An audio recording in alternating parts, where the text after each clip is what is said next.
Om Ajnanatimirandasya Jnananjala-shalakaya Chakshurunmilitam Yena Tasmai Shri Gurave Namaha Shri Chaitanya Manobhishtam Stapitam Yena Bhutale Svayam Rupa Kadamahyam Dadati Svaparantikam Vandeham Shri Guru Shivtaparakamalam Shri Gurun Vaishnavamscha Shri Rupam Sagrajatam Sahagana Raghunatam Vitam Tam Sajivam Sadvaitam Savadhutam Parijana Sahitam Krishna Chaitanya Devam Shri Radha Krishna Padan Sahagana Lita Shri Vishakam He Krishna Karuna Sindhu Dinabandho Jagatpate Gopesha Gopika Kanta Radha Kanta Namostute Tapta Kanchana Gaurangi Radhe Vrindavaneshwari Vrishabhanu Sute Devi Pranamami Haripriye Panchakalpa Tarubhyascha Kripa Sindhubhya Eva Cha Patitanam Pavanebhyo Vaishnavebhyo Namo Namaha Shri Krishna Chaitanya Prabhu Nityananda Shri Advaita Gadadhara Srivasadi Gaura Bhakta Vrinda Hare Krishna Krishna Krishna Hare Hare Hare Rama Rama Rama Hare Hare. Hare Krishna. So today we'll continue with reading from Bhagavad-gīta as it is. From His Divine Grace is Bhaktivedanta Swami Prabhupāda, founder-ācārya of International Society for Krishna Consciousness. We are continuing chapter 3 about Karma Yoga, which is working with knowledge and attachment for the pleasure of the Lord is better than false renunciation. Today we'll finish the section how Krishna is instructing Arjuna to set the proper example and also to perform his duties without attachment. I hope that we will hear each other because there is amazing kirtan there.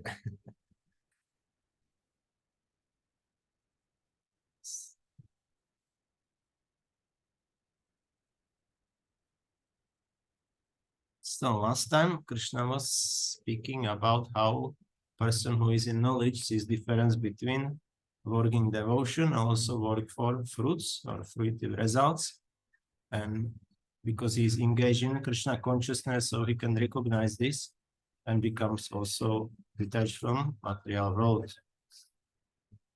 And also Lord advised Arjuna to not disturb ignorant people in whatever they are doing. But devotees know what is the purpose of the Lord, so they are taking this risk and they are preaching even to ignorant people.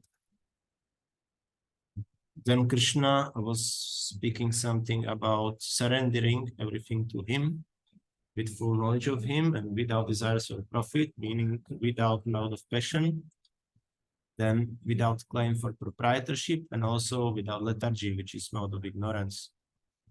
And then added faith and envy avoided to this formula, so one can become free from bondage of these fruitive activities or from the material karma.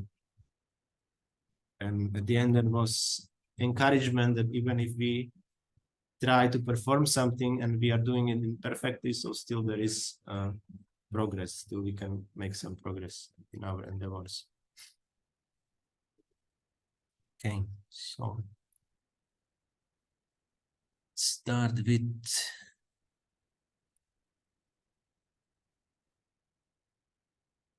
Shloka 32. Yetvetad abasuyanto nanutishtanti me matam sarvagyana vimudham stan vidhinashtan achetasaha. Ye those two, however, etad this abhyasuyantaha out of envy, na do not anutishtanti regularly perform, me my matam injunction, sarvagyana in all sorts of knowledge, vimudhan perfectly befooled. Tan they are vidhi, know it well, nashtan all ruined, achetasaha without Krishna consciousness. Translation: but those who out of envy disregard these teachings and do not follow them regularly are to be considered bereft of all knowledge, befooled and ruined in their endeavors for perfection. Purport: the flaw of not being Krishna conscious is clearly stated herein, as there is punishment for disobedience to the order of the Supreme Executive Head, So there is certainly punishment for disobedience to the order of the Supreme Personality of Godhead. A disobedient person, however great he may be, he is ignorant of his own self and of the Supreme Brahman, Paramatma, and the Personality of Godhead due to a vacant heart. Therefore, there is no hope of perfection of life for him. So Krishna was before speaking how to endeavor for perfection. He was saying some parameters how to do it. Now he's saying the opposite thing. One who doesn't follow this, how he will end up. So he's saying that he's considered to be bereft of all knowledge, befooled, and also ruined in their endeavors for perfection. So there is also like positive side of some instruction, also negative side. If we don't follow some, then what will happen? Like quite recently, there was Radhashtami. Radhashtami is a very merciful day, but also not following Radhashtami is considered kind of very sinful. So there are like rules like this in the scriptures.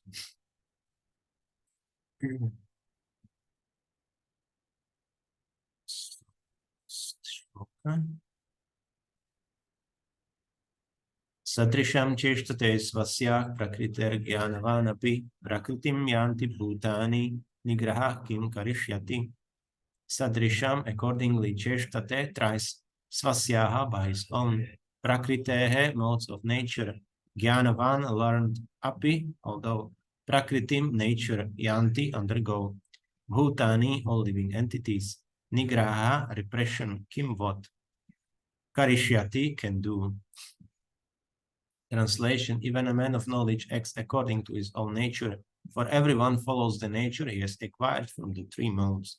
What can repression accomplish?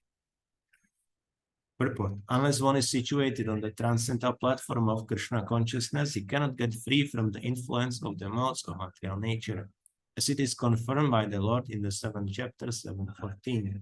Therefore, even for the most highly educated person on the mundane plane, it is impossible to get out of the entanglement of Maya simply by theoretical knowledge or by separating the soul from the body. There are many so-called spiritualists who outwardly pose as advanced in the science, but inwardly or privately are completely under particular modes of nature, which they are unable to surpass. Academically, one may be very learned, but because of his long association with material nature, he is in bondage.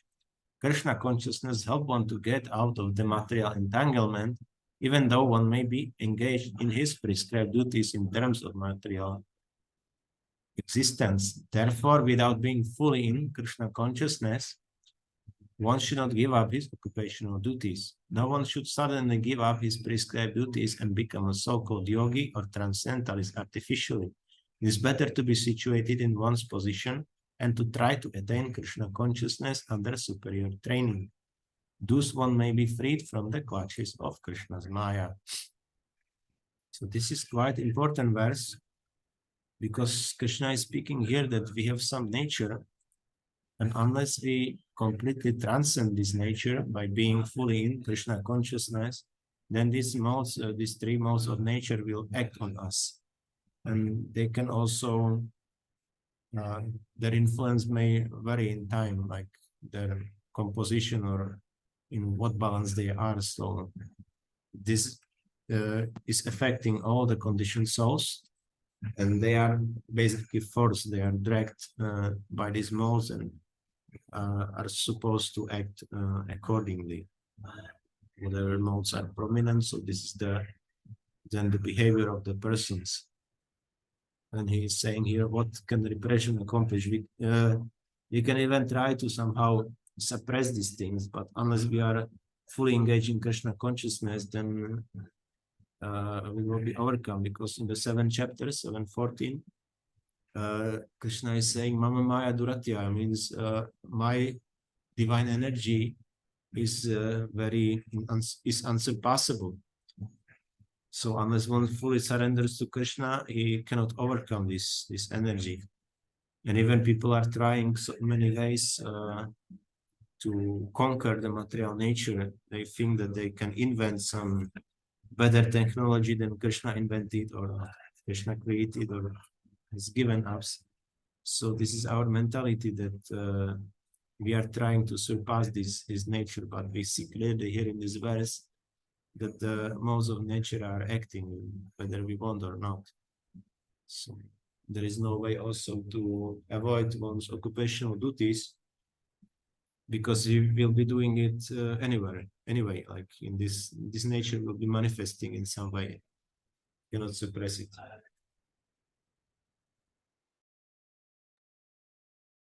So also it means that this engagement according to our nature must be there, and trying to figure out.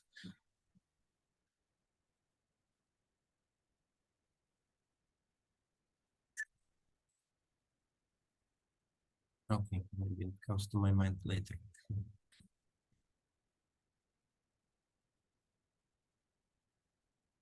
Okay, I will move forward, and then maybe it comes to my mind what I wanted to say. So, Shloka 34. Indriyas yendriyasyarte ragadvesho vyavastito tayornavasham agachet tohyasya paripantino.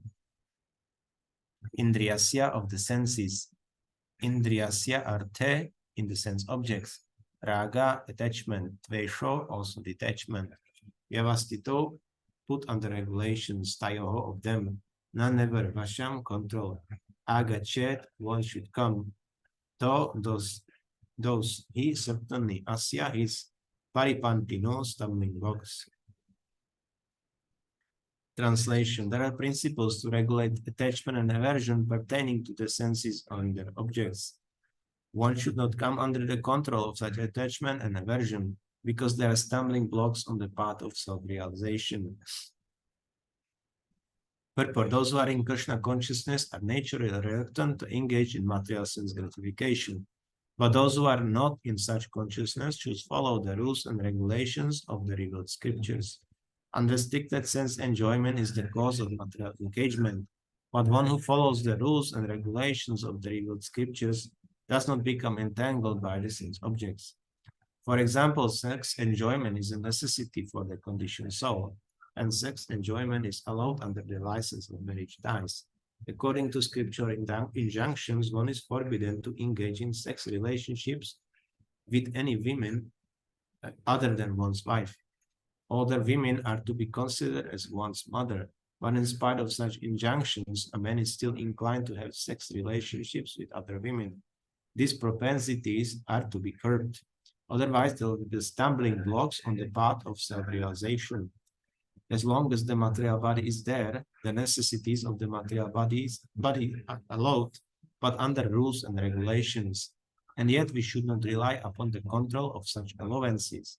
One has to follow those rules and regulations and attach to them, because practice of sense gratification under regulations may also lead one to go astray, as much as there is always the chance of an accident, even on the royal roads. Although they may be very carefully maintained, no one can guarantee that there will be no danger even on the safest road. The sense enjoyment spirit has been current a very long time, owing to material association. Therefore, in spite of regulated sense enjoyment, there is every chance of falling down. Therefore, any attachment for regulated sense enjoyment must also be avoided by all means. But attachment to Krishna consciousness, or acting always in the loving service of Krishna, detaches one from all kinds of sensory activities. Therefore, no one should try to be detached from Krishna consciousness at any stage of life. The whole purpose of detachment from all kinds of sense attachment is ultimately to become situated on the platform of Krishna consciousness. So, what is Krishna advising here? That if we have any attachment or aversion, because attachment and aversion are basically the same thing. It's like like other side of the coin.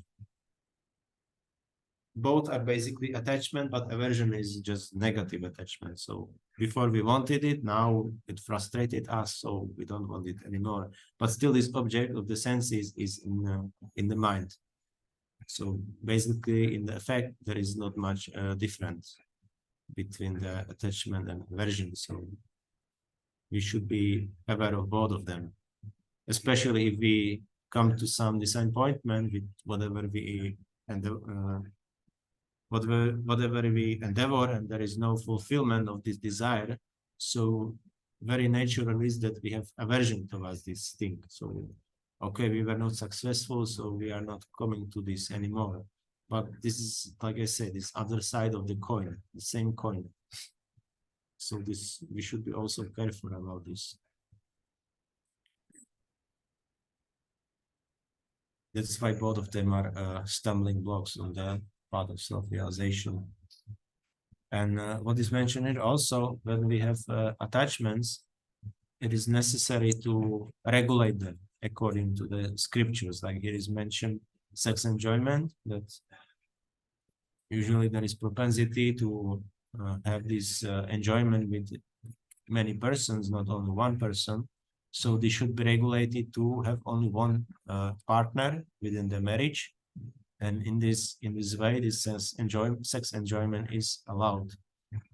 There is also difference because when there is illicit connection out of marriage, it has a very, very detrimental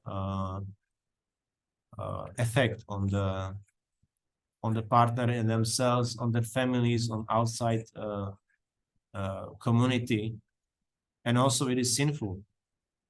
So when this enjoyment is within marriage, this is definitely not sinful. Doesn't have to be very much progressive for a spiritual life. If this is too much, if there is attachment, as Prabhupada is saying, later he's saying that we should, even within this regulation, we should be detached or not being attached to this sense enjoyment of whatever kind it is. Whatever is regulated, okay, we regulate it, but we shouldn't be attached also. But somehow there is concession to so that we have these allowances. So that's that's the thing, that because of this attachment, then even it is not sinful, this detachment is also, this attachment is also can cause some stumbling blocks in the spiritual realization. So that's the reason for it. Prabhupada is mentioning here a very nice example that even the royal roads, which are very nicely maintained, can be a cause of accident if we are not careful, if we are not behaving properly. So the road may be nice, but if we are not driving properly on this road, so also there can be accident.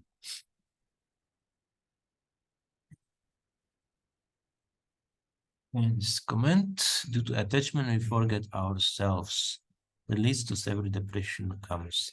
Yes. Yeah, these attachments are distracting us from our real identity, because we are focusing on something material and we are the spirit soul. So yeah, that's why then we realize that how to say, we are disconnecting ourselves from spiritual, and then yes, as you say, these depressions are coming because there is no connection anymore.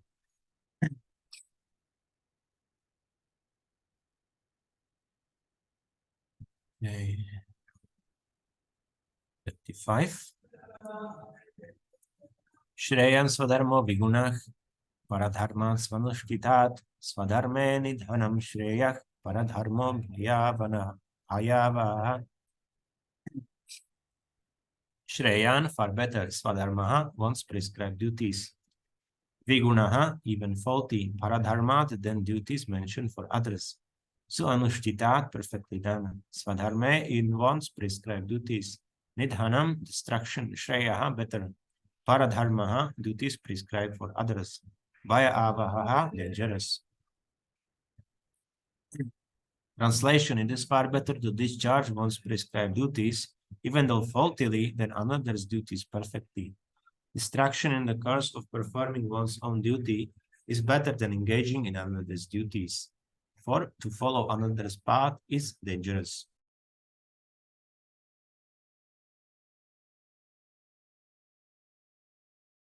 Purport: one should therefore discharge his prescribed duties in full Krishna consciousness rather than those prescribed for others. Material prescribed duties are duties enjoined according to one's psychophysical condition under the spell of the modes of material nature. Spiritual duties are as ordered by the spiritual master for the transcendental service of Krishna. But whether material or spiritual, one should stick to his prescribed duties even up to that, rather than imitate another's prescribed duties. Duties on the spiritual platform and duties on the material platform may be different, but the principle of following the authorized direction is always good for the performer. When one is under the spell of the modes of material nature, one should follow the prescribed duties for his particular situation and should not imitate others. For example, a Brahmana who is in the mode of goodness is non-violent, whereas a Kshatriya who is in the mode of passion is allowed to be violent. As such, for a Kshatriya, it is better to be vanquished following the rules of violence than to imitate a Brahmana who follows the principles of non-violence. Everyone has cleans his heart by a gradual process, not abruptly.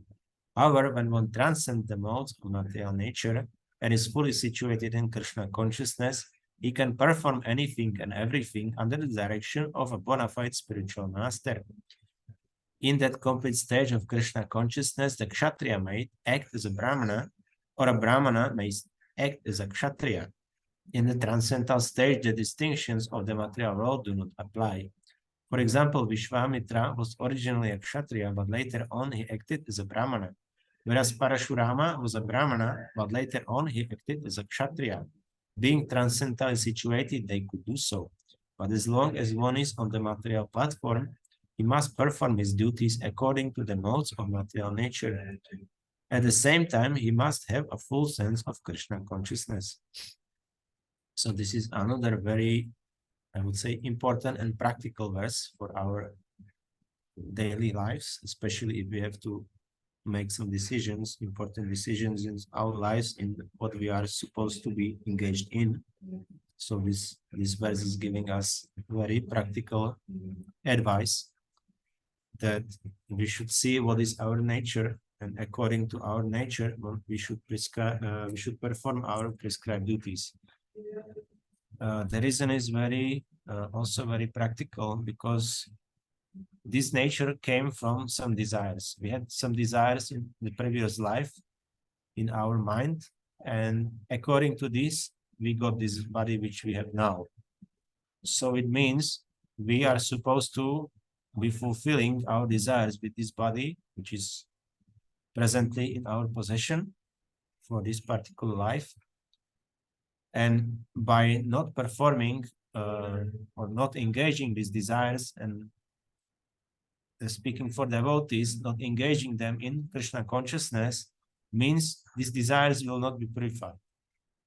So we cannot purify, if we do another's duty, means we are purifying another's desire, it doesn't make sense, right? So why we would purify another desire when we are supposed to purify our desires?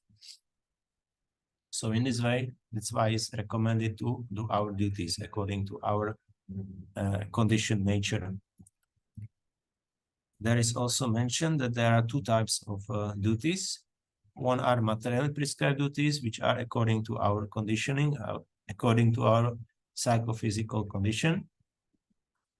And this is affected by the modes of nature. And there are duties which are spiritual and which are ordered by the spiritual master in the service of the Lord. But the principle is the same. Both are prescribed duties and both we are supposed to perform. So when Prabhupada is giving here some examples of Brahmanas and Kshatriyas, that the Brahmanas are non-violent, but Kshatriyas are allowed to use violence in the execution of their duties, because they have to protect, they have to fight to protect their dependents, the country. like this. So their violence is necessary. Kshatriya should not imitate Brahmana and trying to become non-violent, like Arjuna was saying in the first chapter that he wants to become, he wants to give up fighting and become peaceful sadhu and going somewhere in the forest. So this is not for Kshatriyas, because they have to engage their nature. But also there is a thing that if one is transcendental already, if one has purified all his desires, then he can act in any capacity. But this is the important thing, that if these desires are not there anymore, because otherwise we still have to do this work of purification of our desires and our nature.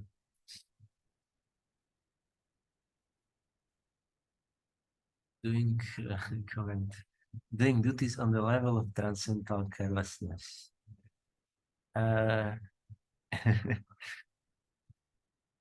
to find out what you mean by this.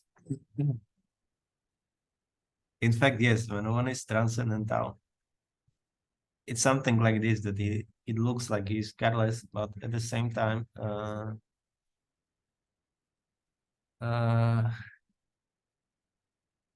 even on the platform, the person should be. I give an example.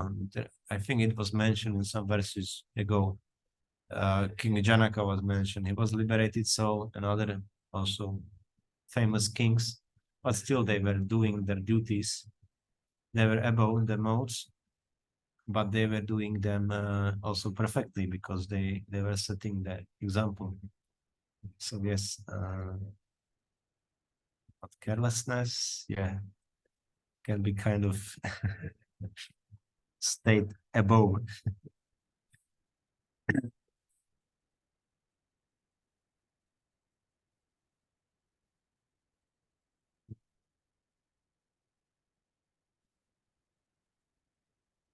A very nice transcendental background today with this amazing kirtan in the temple.